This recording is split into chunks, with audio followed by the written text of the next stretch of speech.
నమస్తే, welcome to News Pocket. Muhammad Yunus మరో హిట్లర్లా మారనున్నాడా? తన ప్రాణాలను కాపాడుకోవడానికి ఏకంగా రాజ్యాంగాన్ని చేంజ్ చేయాలని చూస్తున్నాడా?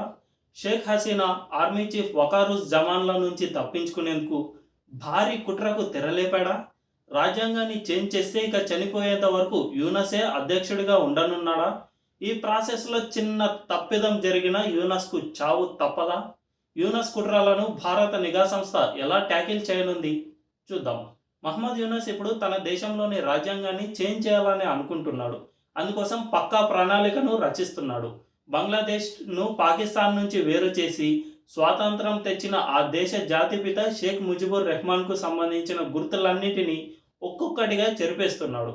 దేశానికి స్వాతంత్రం తీసుకువచ్చిన వ్యక్తి అని కూడా చూడకుండా అతని విగ్రహాలను దేశవ్యాప్తంగా ధ్వంసం చేయించాడు. ముజిబుర్కు చెందిన వార్ మెమోరియల్తో పాటు అతని గుర్తులన్నిటినీ చెరిపేస్తూ వచ్చాడు. దాంతోపాటు ఇప్పుడు ఏకంగా రాజ్యాంగాన్ని మార్చాలని చూస్తున్నాడు. ఇటీవలే మహమ్మద్ యూనస్ ఓ ప్రెస్ మీట్లో మా గవర్నమెంట్ జూలై చార్టర్పై వర్క్ చేస్తోందని చెబుతూ రాజ్యాంగాన్ని చేంజ్ చేయడంపై హింట్ ఇచ్చారు. కానీ దానిపై కన్ఫర్మ్ చేయలేదు. ఇలా రాజ్యాంగాన్ని మార్చాలనే ఆలోచన వెనుక భారీ కుట్ర దాగి ఉందని తెలుస్తోంది. జూలై డిక్లరేషన్ను తీసుకురావడానికి మహమ్మద్ యూనస్ ట్రై చేస్తున్నారు. ఈ డిక్లరేషన్ను కనుక తీసుకువస్తే ఇప్పుడున్న మహమ్మద్ యూనస్ టెంపరరీ గవర్నమెంట్ కాస్త పర్మనెంట్గా మారి రివల్యూషనరీ గవర్నమెంట్గా చేంజ్ అవుతుంది. ఇదే జరిగితే మహమ్మద్ యూనస్కు తిరుగు ఉండదిక. ఒక్కసారి రాజ్యాంగం చేంజ్ అయితే మహమ్మద్ యూనస్కు చాలా పవర్స్ వస్తాయి. ఇప్పుడున్న ప్రెసిడెంట్ మహమ్మద్ షాబుద్దీన్తో పాటు ఆర్మీ చీఫ్ వకారుజ్ జమాన్ను కూడా రిమూవ్ చేసే అధికారం వస్తుంది. అదే జరిగితే ఫస్ట్ పవర్స్ వచ్చిన వెంటనే వకార్ను పక్కన పెట్టేస్తాడు. కొత్త ఆర్మీనే క్రియేట్ చేస్తాడు. తన మాట వినేవారితో ఇస్లామిక్ రివల్యూషనరీ గార్డ్స్ను ఏర్పాటు చేస్తాడు. ఇరాన్, టర్కీ లాంటి ఇస్లామిక్ డిక్టేటర్షిప్ ఉన్న నేషన్స్లో ఈ రివల్యూషనరీ గార్డ్సే ఆర్మీగా ఉంటుంది. వీళ్ళు డిక్టేటర్ మాటను మాత్రమే వింటారు. అలా చేయడం ద్వారా ఆర్మీని, ప్రెసిడెన్షియల్ పోస్ట్కు ఉన్న పవర్స్ను కూడా తన చేతుల్లో పెట్టుకోవడానికి ట్రై చేస్తాడు. మహమ్మద్ యూనస్ ఇలా చేయడం వెనుక బలమైన కారణాలే ఉన్నాయి. దీని వెనుక కుట్ర దాగి ఉంది. యూనస్ తీసుకున్న ఈ నిర్ణయాన్ని ఒక్క పార్టీ మాత్రమే యాక్సెప్ట్ చేస్తుంది. ఇప్పుడు తాత్కాలిక ప్రభుత్వానికి మద్దతిస్తున్న నేషనల్ సిటిజన్షిప్ పార్టీ మాత్రమే యూనస్ నిర్ణయాన్ని స్వాగతిస్తుంది. కానీ అక్కడ ఉన్న మెయిన్ పార్టీ అయిన బంగ్లాదేశ్ నేషనలిస్ట్ పార్టీ మాత్రం ఇందుకు అస్సలు ఒప్పుకోవడం లేదు. నెక్స్ట్ ఇయర్ ఏప్రిల్లో బంగ్లాదేశ్లో ఎన్నికలు జరగాలి. అందుకు యూనస్ కూడా ఒప్పుకున్నాడు. నిజానికి ఈ ఎన్నికలను పెట్టకూడదని యూనస్ గట్టిగా ట్రై చేశాడు. ఎలక్షన్స్ గనుక జరిగితే అక్కడ బిఎన్పి కానీ షేక్ హసీనాకు చెందిన అవామీ లీగ్ పార్టీ కానీ రెండు మాత్రమే గెలిచేందుకు అవకాశం ఉంది.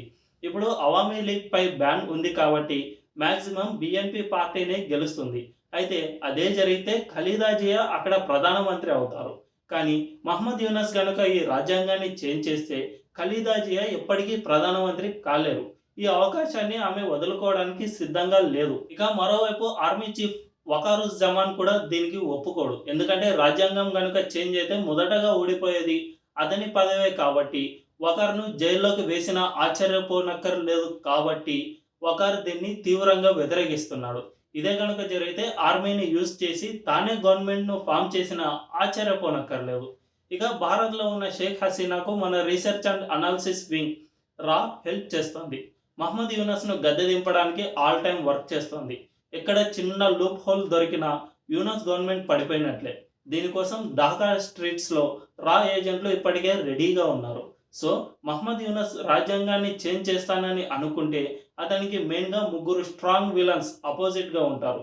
ఈ ముగ్గురిని తట్టుకుని యూనస్ రాజ్యాంగాన్ని చేంజ్ చేయగలడా అన్నది అందరికీ సందేహంగా మారింది. ఇందులో ఎక్కడ చిన్న తప్పు జరిగినా యూనస్ పదవి ఊడి జైల్లో పడి చిప్పకూడు తినడం ఖాయం. ఈ వీడియో లాస్ట్ వరకు చూసారంటే మా ఇన్ఫర్మేషన్ మీకు నచ్చే ఉంటుంది. ఇలాంటి రీసెర్చ్ కంటెంట్ మీ దగ్గరికి రావాలంటే ఇప్పుడే మా ఛానల్ను సబ్స్క్రైబ్ చేసుకోండి.